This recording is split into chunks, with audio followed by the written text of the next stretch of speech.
नमस्ते गाइस। और आज की फाइट वीडियो में सबसे पहले बात करते हैं featherweight champion Ilia Topuria versus everybody. Right now सबसे ज्यादा हॉटेस्ट नेम चल रहा है इलिया टुपुरिया का, जहां पर 308 के कार्ड में वो कर तो मैक्स होलोवे से फाइट रहा है, बट इट्स लुकिंग लाइक इलिया टुपुरिया हर एक फाइटर के साथ फाइट करना चाहता है, जिधर वो लेफ्ट राइट फाइटर्स को कॉल आउट करे जा रहा है। इवन जो फाइटर्स उसे एक दो वेट क्लासेस ऊपर हैं, उन सब के साथ भी इलिया टुपुरिया काफी ट्रैश टॉक कर रहा है। और टू बी ऑनेस्ट मुझे तो काफी मजा आ रहा है, क्योंकि इलिया टुपुरिया ने जो उसकी फाइट है मैक्स होलोवे के साथ, उसको एक डिफरेंट लेवल ऑफ हाइप में लेके जा चुका है, जहां पर हामजात और रॉबर्ट की जो फाइट है वो इतनी इंसेन फाइट है। बट अभी तुम अगर नोटिस करोगे तो इस को मेन इवेंट के बारे में कोई बात भी नहीं कर रहा। अब मैं और ज्यादा इलिया टुपुरिया के बारे में इस वीडियो में नहीं बोलूंगा, क्योंकि मेरी कपल ऑफ वीडियोस आने वाली हैं जो इलिया के अगेंस्ट एज वेल एज इलिया की साइड वाली हैं। तो इसीलिए अब बात करते हैं इलिया टुपुरिया के रीसेंट इंटरव्यू के बारे में, जिधर मैं शॉर्ट में अगर मेन चीजों को कवर करूं तो मैक्स होलोवे की फाइट को लेकर इलिया टुपुरिया कंफर्म करता है कि जैसे ही फाइट स्टार्ट होगी वो मैक्स होलोवे के फिंगर डाउन वाले एक्शन को करने वाला है, और फिर मैक्स की साइड से देखना होगा कि क्या वो अफ्रेड है या फिर उसके पास हिम्मत है उसके साथ स्टार्टिंग ऑफ द 10 सेकंड्स में ब्रॉल करने की।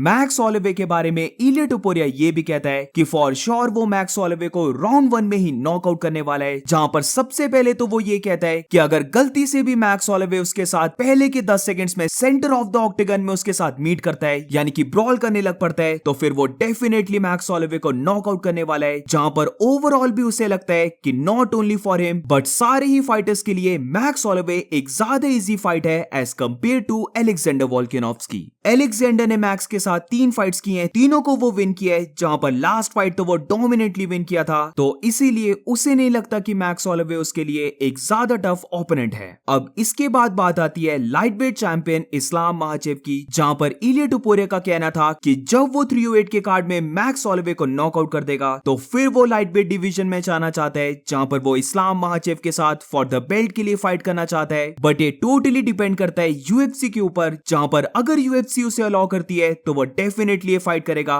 बट अगर यूएफसी उसे कहती है उसे फेदरवेट डिवीजन में रहकर ही अपने टाइटल को एक और बार डिफेंड करना है, तो फिर वो अपने टाइटल को डिफेंड करेगा। अब मेरी ओपिनियन में आई डोंट थिंक सो कि यूएफसी इलिया टुपुरिया को इतनी जल्दी फेदरवेट डिवीजन से लाइटवेट डिवीजन में मूव करने देगी, जहां पर अभी अगर हम देखें तो इन दोनों की फाइट के बाद नेक्स्ट चांस है अलेक्जेंडर का, फिर डिएगो लोपेस भी है, और फिर 310 के कार्ड में एल्जमेन स्टर्लिंग और मोब्सा रिवलोव से जो विन करेगा वो भी टाइटल पिक्चर में आ जाएगा। तो ओवरऑल अभी इलिया टुपुरिया के पास बहुत सारे ओपोनेंट्स हैं, तो मुझे नहीं लगता कि वो नेक्स्ट ईयर भी लाइटवेट डिवीजन में जा पाएगा। अब इसके बाद इलिया टुपुरिया बात करते हैं कॉनर मैग्रेगर और मैक्स होलोवे की, जहां पर वो मैक्स को काइंड ऑफ ट्रोल कर रहा होता है कि वो एक फेक फाइटर कॉनर मैग्रेगर से कैसे हार चुका है। ऑल्सो कॉनर को इलिया ने मैक चिकन बुलाया और बेसिकली उसे फेक फाइटर कहा है, जहां पर इलिया का कहना था कि हमेशा कॉनर किसी ना किसी फाइटर को कॉल आउट करे जा रहा है, बट उसने अभी तक एक भी फाइट नहीं की है, जहां पर सिर्फ उसे चाहिए कि वो डायरेक्टली बस फाइट कर ले। पहले वो खुद चाहता था कि वो कॉनर के साथ फाइट करे, बट अब उसके ओपिनियन में उसे कॉनर की फाइट की जरूरत नहीं है, बल्कि उसके लिए कॉनर से भी बड़ी फाइट्स आने वाली हैं। अब इसके बाद बात आती है वेल्टरवेट चैंपियन बिलाल मोहम्मद की, जहां पर इलिया टुपुरिया कॉनर को कहता है फेक फाइटर और बिलाल मोहम्मद को कहता है फेक चैंपियन। इलिया ने जो अपने ट्वीट में बोला था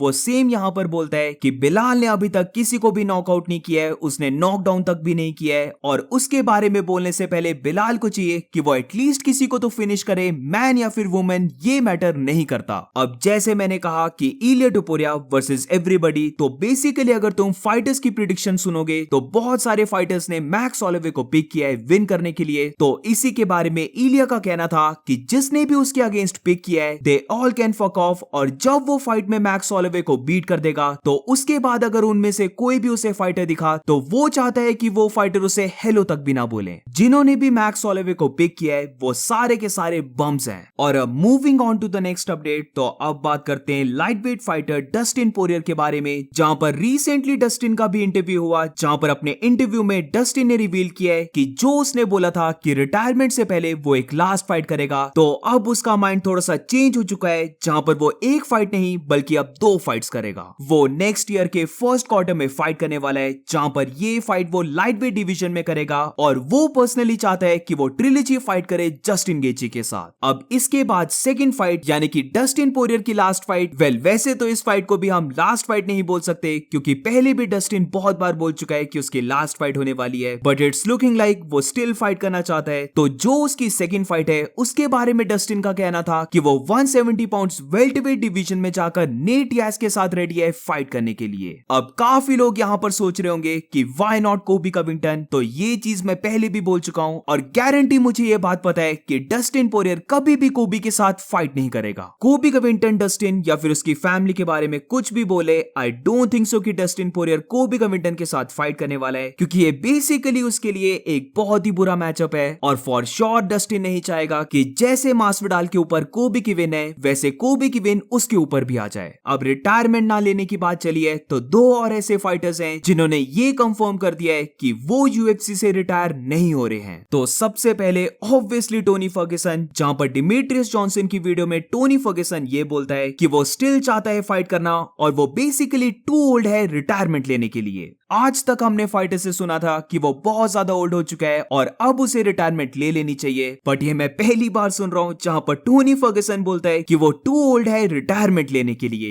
यानी कि वो फाइटिंग करता रहेगा। और अब सेकंड फाइटर की बात करें तो ये फाइटर बेसिकली रिटायरमेंट से कम बैक कर रहा है, जहां पर ये फाइटर है काउबॉय डोनाल्ड सिरोनी। तो रिसेंटली डोनाल्ड सिरोनी एक रील डालता है जहां पर बेसिकली वो कहता है कि वो 2 और बार फाइट करना चाहता है, जहां पर उसने अपना हेयर ट्रांसप्लांट करवा लिया है और वो एक्सेप्ट करता है कि वो बंच ऑफ स्टीरॉइड्स में भी था, बट अब वो क्लीन आ चुका है और वो फुली रेडी है ड्रग टेस्ट करवाने के लिए, जहां पर वो नेक्स्ट ईयर अपना कमबैक करेगा। आई डोंट लाइक दिस जब ओल्ड फाइटर वापस अपना कमबैक करते हैं, बट एनीवेज ये उनकी चॉइस है और ज्यादा ब्रेन डैमेज लेने के लिए। और इसीलिए moving on to the next update, तो अब बात करते हैं उमर नुरमागोमेडोव ने क्या कहा बैंटरवेट चैंपियन मिराब दिलिशवली और शॉन ओमेली के बारे में। तो रिसेंटली मिराब ने अपने एक इंटरव्यू में बोला था कि वो फाइटिंग से थोड़ी सी ब्रेक ले रहा है, जहां पर वो अपना रिटर्न करेगा नेक्स्ट ईयर मार्च के मंथ में। तो इसको लेकर उमर जरा भी खुश नहीं है, जहां पर वो कहता है कि जानबूझकर मिराब ये बोल रहा है और बेसिकली उससे फाइट को अवॉइड कर रहा है, क्योंकि मिराब भी जानता है कि मार्च के मंथ में रमजान स्टार्ट होगा तो वो उस टाइम पीरियड पे फाइट नहीं कर सकता।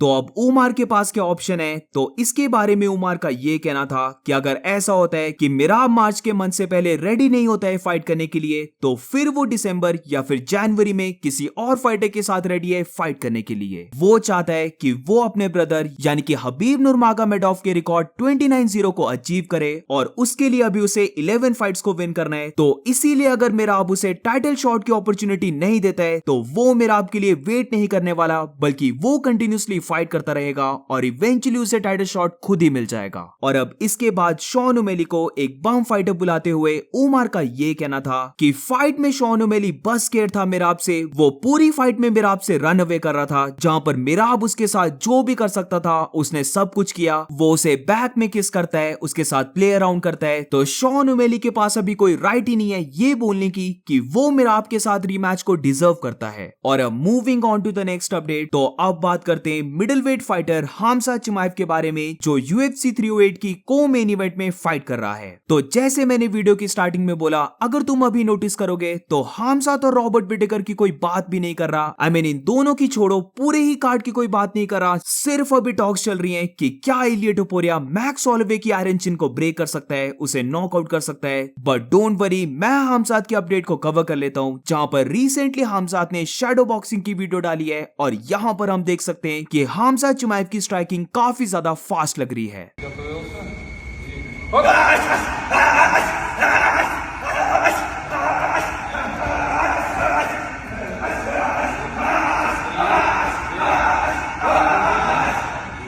अब कपल ऑफ डेज के बाद फाइट वीक आने वाला है, तो बेसिकली मैं होप कर रहा हूं कि जब हमजा चिमाएव रियली प्रॉपर वे से अपने वेट को कट करने लग पड़ेगा तो उस टाइम पर हमजा चिमाएव डिक्लाइन ना हो, क्योंकि ऑब्वियसली मैं चाहता हूं और फाइट देखने का मजा तभी है जब 100% फिट हमजा चिमाएव और 100% फिट रॉबर्ट विटेकर एक दूसरे के साथ फाइट करे। And that's it for today guys. आज की फाइट वीडियो में बस इतना ही। अगर तुम्हें वीडियो अच्छी लगी हो तो please make sure to like subscribe. मिलते हैं नेक्स्ट वीडियो में।